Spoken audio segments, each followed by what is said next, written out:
whether out of the church or in the church, having no respect to persons as to those who stood in need. In relative terms, I think we are all very prosperous and in very prosperous circumstances compared to millions and millions of refugees around the world, to millions and millions who live in abject poverty, to those that are even homeless here in our own communities and may have lost some hope.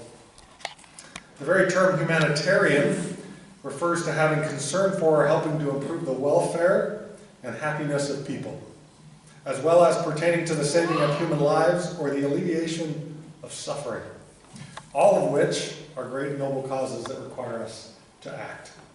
Most of you will recall the powerful and heartfelt talk given by Elder Kieran in General Conference last April. I remember distinctly how it brought President Uchtdorf to tears and how he got up to conduct the rest of the meeting and could hardly even speak.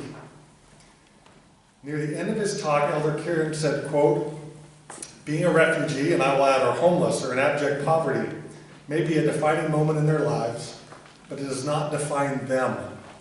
Like countless thousands before them, this will be a period, we hope a short period, in their lives. Some of them will go on to be Nobel laureates, public servants, physicians, scientists, musicians, artists, religious leaders, and contributors in other fields. Indeed, many of them were these things before they lost everything. This moment does not define them, but our response will help define us," close quote. I love that last sentence, so let me repeat it. This moment does not define them, but our response will help define us. Something that struck me there is that while their circumstances are just usually and hopefully only a moment in their lives, our response must be continuous because the need is never ending. In talking with someone in the community who deals with homelessness on a daily basis, they lauded the efforts of churches and other organizations that come in and do these types of projects or come in and help them do a project or give them of time and material goods. However, they noted that while they enjoy having them come in and help on a project for a given day, the fact is they are under pressure to help 24/7 every single day and needed ongoing assistance and ongoing help constantly. I found a funny anecdote from Elder Merlin Libbert, who said, "An enterprising turkey gathered the flock together and following instructions and demonstrations taught them how to fly. All afternoon they enjoyed soaring and flying and the thrill of seeing new vistas. After the meeting, all of the turkeys walked home." Now someone out there will go home after my remarks and the only thing they will remember from this wonderful event is, "I think the stake president called me a turkey." Don't do that, because that was not the intent. I shared that because it illustrates the point that it isn't just understanding the gospel that brings us joy. We have to live it each and every day. Take what you've learned from this experience and find ways to continually be helping those in need and make it part of your life. When we participate in events like this, I can't help but think of the parable of the Good Samaritan. In New Testament times, a student teacher of the law sought to test the Savior's knowledge, to which the Savior responded with his own question. "What is written in the law? How readest thou?" The scholar responded, "Thou shalt love the Lord thy God with all thy heart, and with all thy soul, and with all thy strength, and with all thy mind, and thy neighbor as thyself." Jesus said unto him, "Thou hast answered right. This do, and thou shalt live." The scholar, though, was not satisfied with such a simple answer.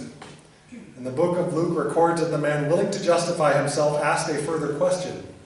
"Well, who is my neighbor?" Jesus responded by telling the story of the Good Samaritan.